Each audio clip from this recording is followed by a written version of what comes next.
The New York police killings touched a nerve that was already aflame in the wake of weeks of protest, raising questions about cause and effect. Here with two views on that debate are Patrick Colligan, president of the New Jersey State Policemen's Benevolent Association, and Mark Levine, a member of the New York City Council. Mark Levine, do you see a connection, a through line between Ferguson, Staten Island, and now what happened in Brooklyn at all? I think that's a very dangerous conclusion to draw. This was a man who was mentally and emotionally ill, documented history of such problems, and he didn't appear to have a strong ideology or history of movement activism. So we should be careful about ascribing logic to his actions. And I think we should be careful to inflame this moment by blaming protesters, blaming the mayor.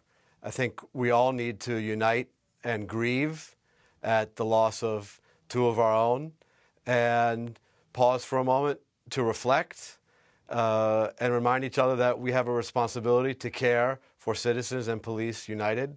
And that vision, I hope, will put us on a path towards a kind of police reform which serves communities and police both. Pat Colligan, you're in New Jersey, but you heard what your counterpart said on the streets of New York this weekend. Do you see a connection? You know, it's tough to ignore what happened, despite despite the mental capacities. It's tough to ignore what happened since August the 9th, since the shooting occurred. And, it was impossible for police officers. We're human. It's impossible to watch the news reports, watch people wishing for our death, watching the violence against the officers, and then unfortunately watching two officers literally slaughtered in their patrol car doing nothing. And just let it go away and just make it a time for healing. It's a time for vigilance for us. We have to be extra careful. I want to stay with you for a moment, Mr. Colligan. Do you believe that this tragedy has been used by anybody as a political opportunity? It hasn't been used by the New Jersey State Policemen's Benevolent Association. We just put a warning out to our members, our 33,000 members throughout the state, just to be extra vigilant, not to get into the routines that we find ourselves in. It's been a tough time. I've been a police officer for 23 years, and I got to be honest with you, this has been the toughest couple months that I've had to deal with just the feeling and the pervasive actions of people, even in New Jersey. People putting their hands up when we pull up, things like that. It's been a difficult few months for us. Mark Levine, what do you think about that? Is there political opportunity being grabbed here? There's been plenty of political opportunism from the likes of George Pataki, Bernard Kerik, Rudy Giuliani, all of whom have attempted to blame Mayor de Blasio for this horrific incident, an incident by a mentally ill person, as I mentioned. I will say that today I think we have perhaps taken a step back from the precipice in New York City. My sense is that police union leadership has pulled back from some of the heated rhetoric, and that there will be a pause on this kind of language, at least through the date of the funerals of the officers 4 or 5 days hence. And a number of prominent protest leaders in New York City have also called for the temperature to be lowered and for a period of respect. But Officer Colligan just said he believes that it's been a very difficult time for police officers in the last few months. Do you believe that police officers have been at greater risk? Because of the protests? No, yeah. Absolutely not. Policing is an incredibly dangerous job, and it deserves our respect for people who are willing to put their life on the line to protect us.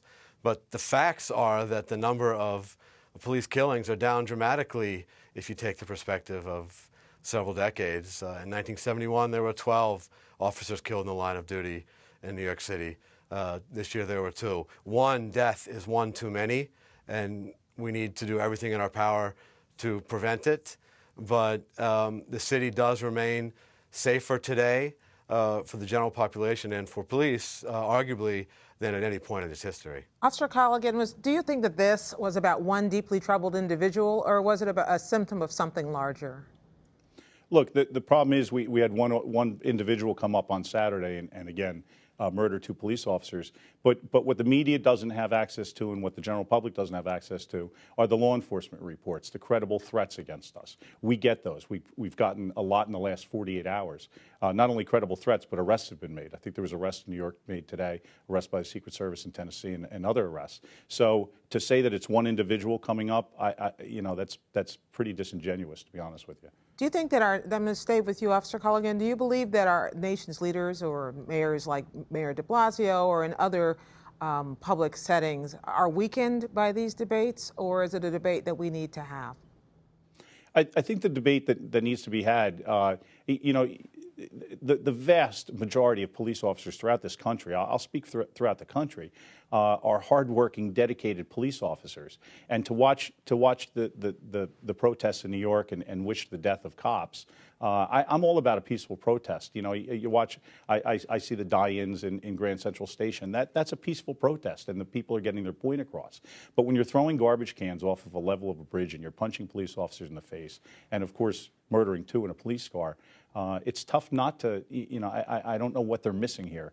If you let it continue and let a protest get out of hand, then I don't know what else you're going to expect. You're going to have to expect violence. Mark Levine, as you mentioned, the mayor has called for a pause until after the funerals in any kind of public protests. Some activists have said this is muzzling their right to continue to speak. Where do you come on that? Look, the work of reforming how we police in New York City is still underway, and we have a long way to go. There are real policy debates that we need to continue to play out.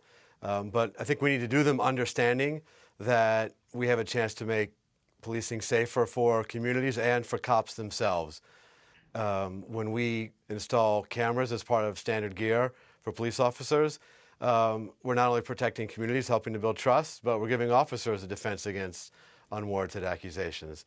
When we provide officers with handheld devices like tablets and smartphones, as New York City now will be doing thanks to funding from the Manhattan DA, we give them new tools, a tool that incidentally might have avoided bloodshed on Saturday if we had gotten a picture of the attacker out to all cops on the beat. So we need to continue this debate on how to make New York City ever safer and ever fairer, safer both for police and for citizens. These questions will remain controversial, but it's essential that we have this debate in a civilized way, not only without violence, but without violent language. And that goes for both sides. I am optimistic that more and more people are coming to this conclusion, and that perhaps out of this tragedy, we'll get to a better place where we can have a passion but civil discourse on these issues. Mark Levine, a member of the New York City Council, and Pat Colligan of the New Jersey State Policemen's Benevolent Association. Thank you both very much. Thank you. Thank you.